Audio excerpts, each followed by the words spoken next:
She's also getting a new queen. Queen Consort, that is.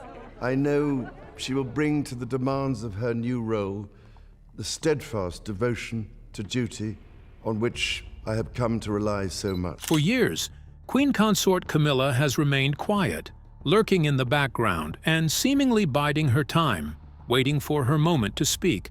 However, at 77, the Queen Consort has found the right time to share a list of names that she holds some serious grudges against, and the names on her list will have your jaw dropping as they go on. But why did she wait until now to reveal her hate list? Could this finally explain some of the awkward moments captured on camera? Join us as we discuss Camilla's 5-man list of her most hated people. Camilla's common perception across the royal family.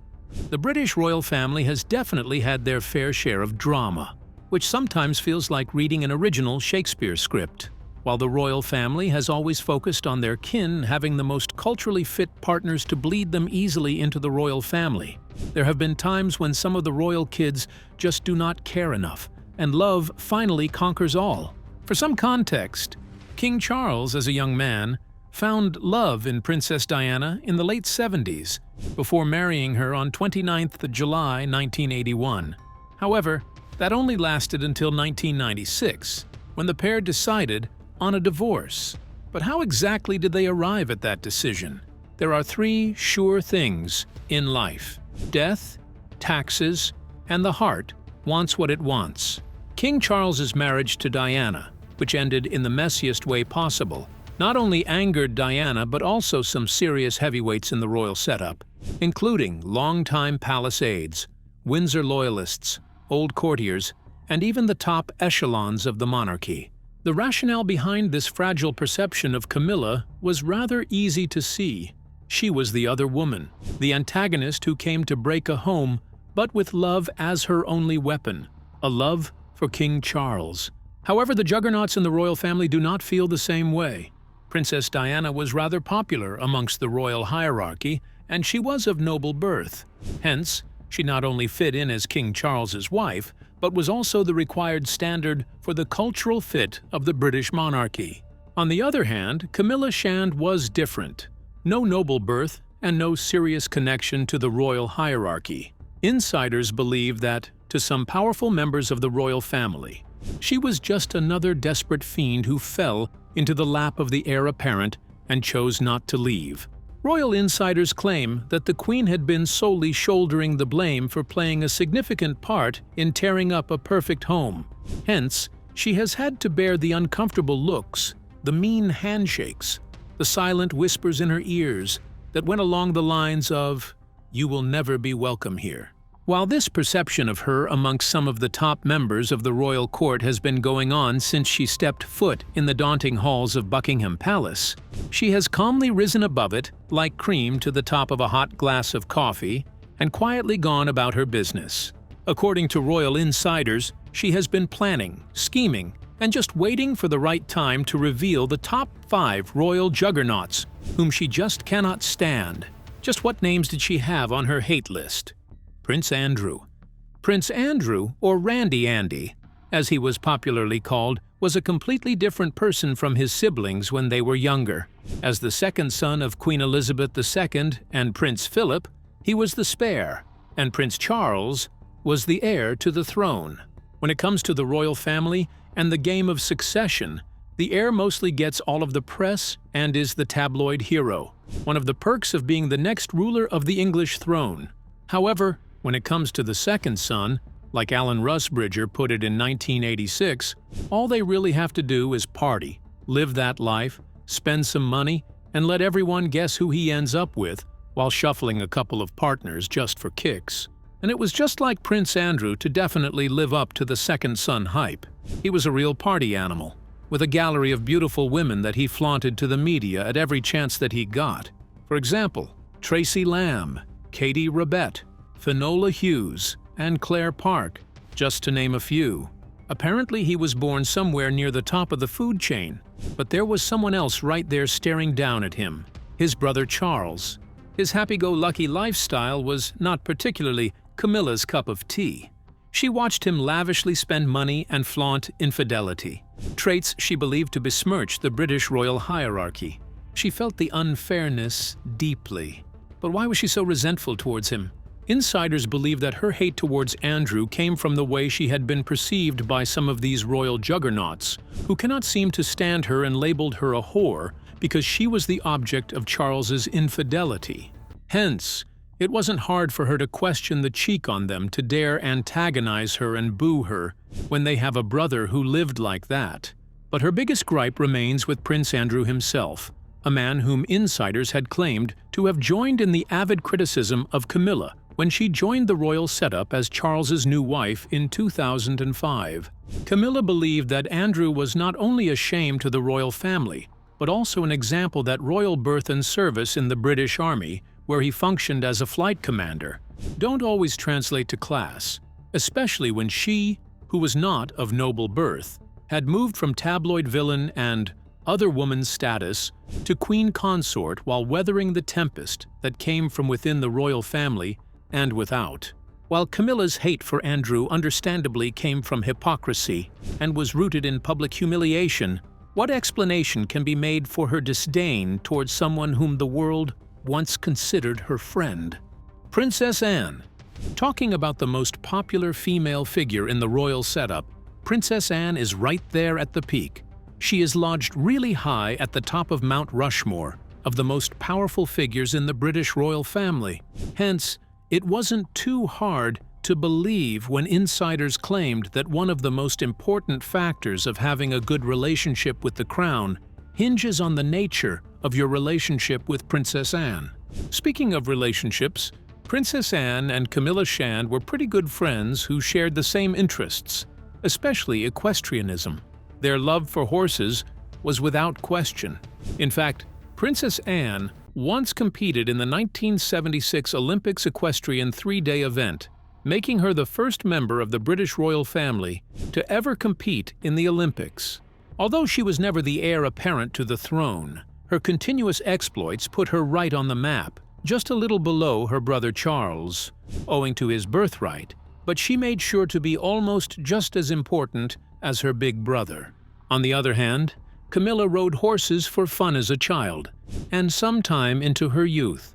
On King Charles's first overseas visit to an elementary school in Hamburg, Germany, Camilla revealed that she still had racehorses, and even watched the birth of a foal recently. However, she has now hung up her stirrups and dropped the whip as old age came beckoning. While these two women shared their love for horses and also being born to wealthy families, they shared something else, a secret no one really knew about until much later. It was another story of love. Princess Anne has been in a relationship with Brigadier Andrew Parker Bowles, who was an important part of the British military setup. Insiders described their relationship as such sweet romance, which complemented the partners perfectly. A member of the royal family and a protector of the crown. What better match than that? However, their relationship hit what might have been a little snag for some, but for a member of the royal family, it was just too steep a price, and Princess Anne had to back away from the relationship.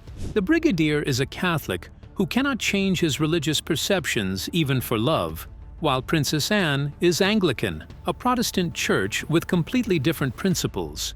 After their breakup, it wasn't long before the Brigadier found love in someone else, a friend from the same social circle as the princess, Camilla. While they might not have been together, it would seem the "you can't marry my ex" memo didn't get to Camilla in time to stop the marriage. Insiders believe that their relationship went sour at that point, and neither woman can seem to stand the presence of the other. However, it didn't matter at first, since they were rarely in each other's faces. But Camilla suddenly getting her way into Charles's heart at the expense of Princess Diana, who insiders believe was a good friend of Anne's, set off her alarm bells. And Camilla knew it too. Hence, their relationship went from bad to worse, even though it looked pleasant from the outside. While the depths of her disdain for Princess Anne might have come from a failed love and misunderstanding, why was she uneasy around Kate Middleton? Kate Middleton! Among the most popular female figures in the royal setup, Kate Middleton is right there at the top of the pile, and rightly so. She is young, beautiful, bold, and a people's favorite, mostly because of her approach to governance. She has been seen several times bonding with the people in close proximity rather than doing the classic royal wave, smile, and leave cultural cliché. Just like Cammilla, Kate wasn't born into a royal family, even though she has some bits of ancestry, albeit distant, that connect her to some hierarchy of British royalty. However, her family has risen up the social ranks since her mother founded the company, Party Pieces, a privately held mail-order company that sold party supplies and decorations. Kate is an all-rounder, a complete do-it-all, who excels at everything. She was a maverick at business, developing important parts, including the first birthday and baby category of Party Pieces, and also doing her job so well as a working royal. Her addition to the family business, paired with other siblings' efforts, made a huge difference, as they were successful enough to get a house in the affluent village of Bucklebury. And more importantly, she did all of this before she got married to the crown jewel of the House of Windsor, heir apparent Prince William. Her records preceded her when she walked in. Such elegance, bravery, and class. It isn't anything that could be taught. You either have it or not, and Kate, she most definitely has it.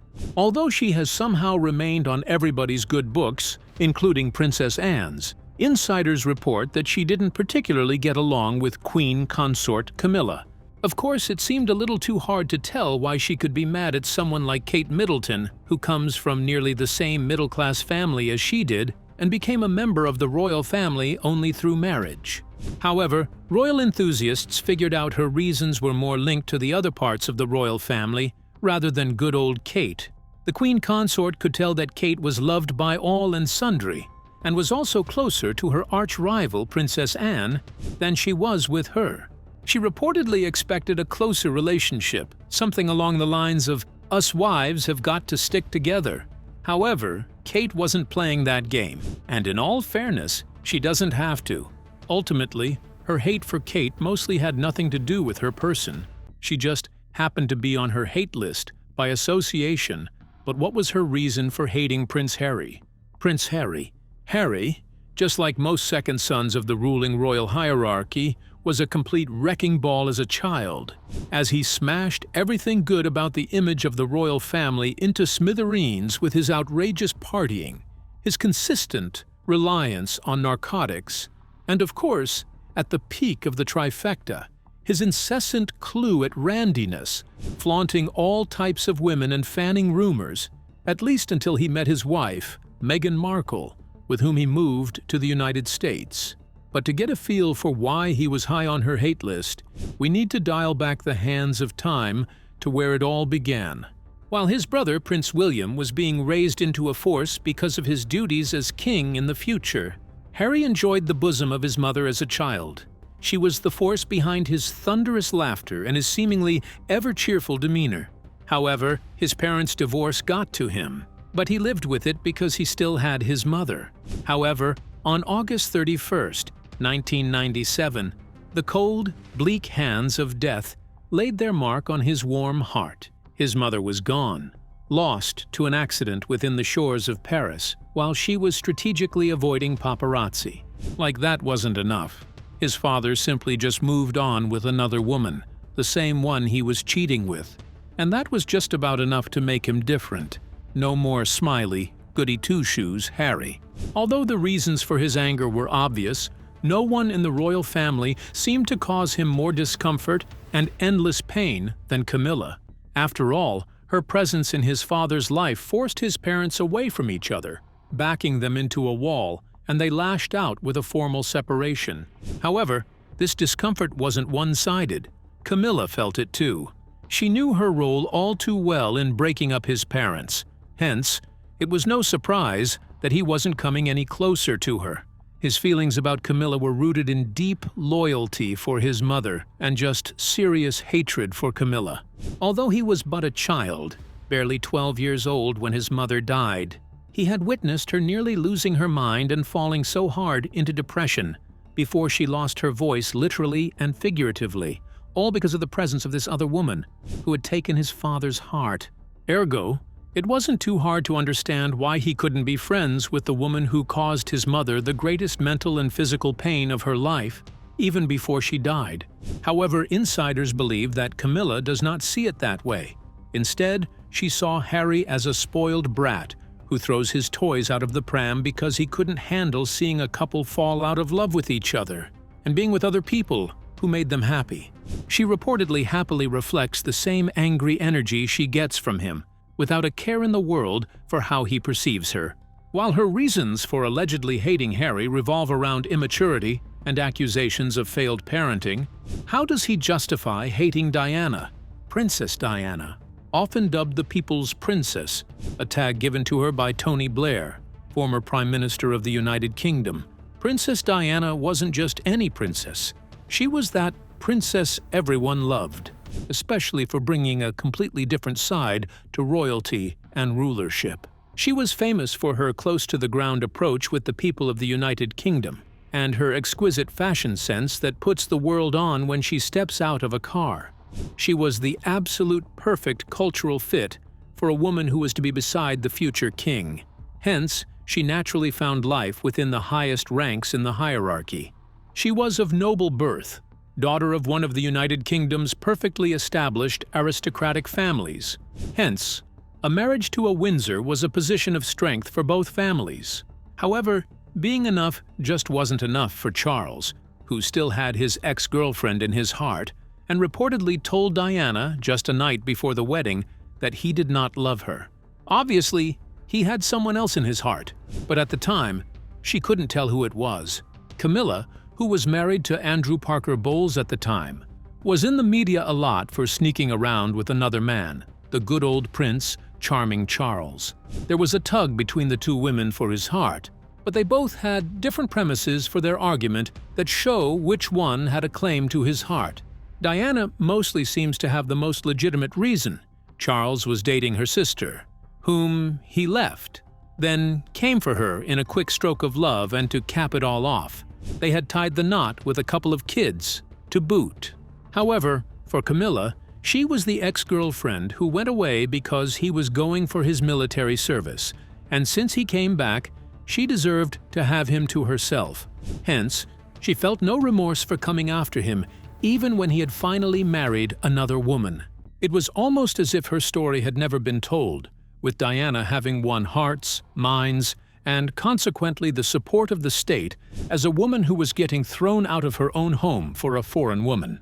Hence, it wasn't too hard to see why they never saw eye to eye, and now, even in death, she remains on her hate list. Whether her decision to share the names on the list was enough to end her emotional struggle and heartache that she had lived with all of her life, or simply deepen her sadness, only time can tell. Do you think there is someone out of these five who has been wrongly targeted by the Queen Consort, Cammilla? If yes, why? Why do you think Camille held her silence this long? Share your thoughts with us in the comments section. Remember to like, share, and subscribe for more. Also, click the next video showing on your screen. You will enjoy it.